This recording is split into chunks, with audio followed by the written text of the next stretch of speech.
तो आप सबको पता है, तमाम मीडिया और यूट्यूब चैनलों पर अचानक से एक ही खबर छाने लगी है कि बांग्लादेश मुद्दे पर अपने दोस्त भारत को फंसा हुआ देखकर रूस ने अपने सबसे खतरनाक युद्धपोत भारत में तैनात कर दिए हैं। और पूरी दुनिया में यही चर्चा हो रही है कि अगर बांग्लादेश के खिलाफ भारत को किसी भी तरह की मदद की जरूरत पड़ी तो रूस उसके साथ खड़ा रहेगा। लेकिन सबसे बड़ा सवाल यह उठता है कि क्या वाकई में रूस और भारत बांग्लादेश पर हमला करने की तैयारी कर रहे हैं, या फिर इस पूरी कहानी के पीछे कोई और ही राजनीति छुपी हुई है। तो आइए इस रहस्यमयी राजनीति के पीछे क्या है और इस घटनाक्रम की तह तक पहुंचते हैं और समझने की कोशिश करते हैं कि आखिरकार रूस ने इन युद्धपोतों को भारत में भेजने का असली मकसद क्या है। लेकिन आगे बढ़ने से पहले भारत और रूस की दोस्ती के लिए इस वीडियो को लाइक करके कमेंट बॉक्स में जय हिंद जरूर लिखें। याद रहे, जय हिंद बोलना हम सबके लिए गर्व की बात है। और आप लोग इस चैनल पर नए हो तो चैनल को सब्सक्राइब कीजिए। आप लोग वीडियो तो देखते हैं लेकिन सब्सक्राइब नहीं करते, लेकिन आपकी एक सब्सक्राइब की वजह से हमारी काफी मदद होती है। दरअसल आपको तो पता ही है कि हाल ही के दिनों में बांग्लादेश में जो घटनाएं घट रही हैं, उन्होंने पूरे दक्षिण एशिया में हलचल मचा दी है। बांग्लादेश जो एक समय शांतिप्रिय और स्थिरता के लिए जाना जाता था, लेकिन अब धार्मिक और राजनीतिक उथल पुथल का सामना कर रहा है। इस स्थिति में सबसे बड़ा असर भारत पर पड़ा है, क्योंकि भारत का पड़ोसी होने के नाते बांग्लादेश में जो कुछ भी होता है उसका सीधा प्रभाव भारत पर पड़ता है। जैसा कि सबसे पहले बांग्लादेश की प्रधानमंत्री शेख हसीना, जो भारत समर्थित मानी जाती थी, अचानक उनका इस्तीफा दे दिया। यह इस्तीफा कई सवाल खड़े करता है। क्या यह सिर्फ आंतरिक राजनीति दबाव का नतीजा था, या इसके पीछे कुछ और ही कारण थे? शेख हसीना की सरकार के गिरने के बाद बांग्लादेश में अल्पसंख्यकों पर हमले और भी बढ़ गए हैं। खास तौर पर हिंदू समुदाय को निशाना बनाया गया है। और आपको बता दें कि हिंदू समुदाय को निशाना बनाया जा रहा है, उनके मंदिरों को तोड़ा जा रहा है, धार्मिक प्रतीकों को अपमानित किया जा रहा है और हिंदुओं के खिलाफ हिंसा की घटनाओं में तेजी से वृद्धि हुई है। इस सब के बीच एक और बड़ी घटना घटित हुई है जिसने पूरी दुनिया का ध्यान खींचा। आपको बता दें, रूस, जो कि एक समय बांग्लादेश के बहुत करीब था, उसने अचानक से अपने युद्धपोतों को भारत भेज दिया। यह कदम कई मायनों में महत्वपूर्ण है।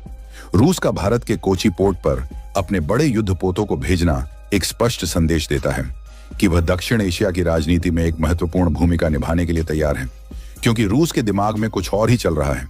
और आपको बता दें कि रूस के रक्षा मंत्रालय ने घोषणा की है कि उनके दो बड़े युद्धपोत वायार्ड मिसाइल क्रूजर और मार्शल सेफुसायन को भारत के दक्षिण पश्चिमी तट पर स्थित कोची पोर्ट पर भेजा जा चुका है। कोची पोर्ट, जो कि केरल के कोचीन शहर में स्थित है, भारत के सबसे बड़े और महत्वपूर्ण समुद्री बंदरगाहों में से एक है। यह पोर्ट अरब सागर के किनारे स्थित है, जो रणनीतिक दृष्टिकोण से अत्यंत महत्वपूर्ण है। यह पोर्ट न केवल व्यापार और वाणिज्य के लिए महत्वपूर्ण है, बल्कि यह भारत की नौसैनिक शक्ति का भी एक महत्वपूर्ण हिस्सा है।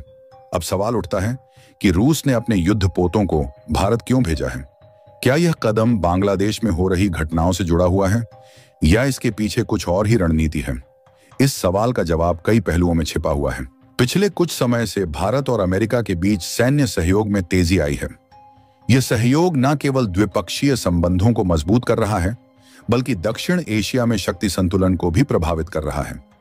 कुछ ही महीने पहले भारत और अमेरिका ने एक बड़ा संयुक्त युद्ध अभ्यास किया था, जिसे इंडियन ओशन मिलिट्री एक्सरसाइज के नाम से जाना जाता है।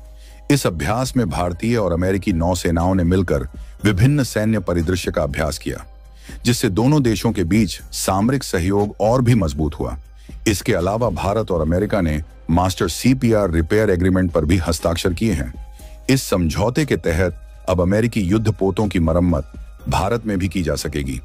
इस समझौते के तहत कोचीन शिपयार्ड लिमिटेड, जो कि भारत की एक प्रमुख शिप बिल्डिंग कंपनी है, अमेरिकी नौसेना के जहाजों की मरम्मत करेगी। यह समझौता दोनों देशों के बीच तकनीकी और सैन्य सहयोग को और भी बढ़ावा देगा। इन सभी घटनाओं को देखते हुए रूस का यह कदम एक स्पष्ट संकेत है कि वह अमेरिका को काउंटर करने के लिए दक्षिण एशिया में अपनी मौजूदगी बढ़ा रहा है। रूस और भारत के बीच लंबे समय से घनिष्ठ सामरिक संबंध रहे हैं। यह संबंध शीत युद्ध के समय से ही मजबूत रहे हैं। जब भारत ने रूस, तब सोवियत संघ के साथ कई महत्वपूर्ण समझौते किए थे। अब रूस का यह कदम उन पुराने संबंधों को और भी मजबूत करने का प्रयास हो सकता है। हाल ही में भारतीय नौसेना का युद्ध पोत INS तवन रूस के नेवी डे में शामिल हुआ था। इस अवसर पर रूस के राष्ट्रपति व्लादिमीर पुतिन ने इस युद्धपोत का गर्मजोशी से स्वागत किया था। यह घटना रूस और भारत के बीच घनिष्ठ संबंधों का एक और उदाहरण है। रूस का यह कदम सिर्फ भारत के साथ उसके अच्छे संबंधों को मजबूत करने का प्रयास नहीं है, बल्कि यह एक बड़ी वैश्विक रणनीति का हिस्सा भी हो सकता है। रूस और चीन के बीच हाल के वर्षों में सामरिक सहयोग में भी वृद्धि हुई है। ऐसे में दक्षिण एशिया में रूस की उपस्थिति को एक बड़े भू राजनीतिक खेल का हिस्सा माना जा सकता है। इसके अलावा रूस के युद्धपोतों का भारत आना दक्षिण एशिया के समुद्री सुरक्षा वातावरण को भी प्रभावित कर सकता है। यह क्षेत्र पहले से ही चीन और अमेरिका के बीच तनाव का गवाह बना हुआ है। ऐसे में रूस की इस नई पहल से इस क्षेत्र में शक्ति संतुलन और भी जटिल हो सकता है। रूस और भारत के बीच सामरिक सहयोग को ध्यान में रखते हुए यह भी संभावना है कि आने वाले समय में दोनों देशों के बीच और भी बड़ी मिलिट्री डील्स हो सकती हैं। ये डील्स न केवल दोनों देशों की सामरिक क्षमता को बढ़ाएंगे, बल्कि दक्षिण एशिया में स्थिरता बनाए रखने में भी महत्वपूर्ण भूमिका निभा सकती है। आखिर में रूस ने इस यात्रा को भारत और रूस के बीच मजबूत होते समुद्री सहयोग का प्रतीक बताया है। यह यात्रा दोनों देशों के बीच भरोसे और सहयोग को और भी गहरा करने की दिशा में एक महत्वपूर्ण कदम है। आने वाले समय में भारत और रूस के बीच संबंधों में और भी मजबूती आने की उम्मीद की जा रही है। यह घटनाक्रम न केवल भारत और रूस के संबंधों को नए आयाम देने वाला है, बल्कि यह दक्षिण एशिया की भू राजनीति में भी एक महत्वपूर्ण मोड़ ला सकता है। रूस का यह कदम भारत के साथ मिलकर दक्षिण एशिया में एक नई सामरिक धुरी बनाने की दिशा में एक बड़ा प्रयास हो सकता है। तो दोस्तों, आशा है रूस का यह युद्धपोत भारत क्यों आया है, मैं समझाने में कामयाब रहा हूं। आज का वीडियो कैसा लगा कमेंट बॉक्स में जरूर बताएं। मिलते हैं अगले वीडियो में। जय हिंद, जय भारत।